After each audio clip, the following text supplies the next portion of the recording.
So I am right now in Leeds, in the woods, and I've come across this plant which is called the Teasel plant, and it's interesting. So I wanted to share this.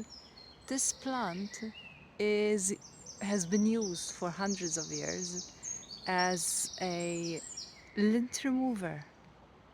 Let me focus on that. And to date, they have not found a better lint remover than this plant here.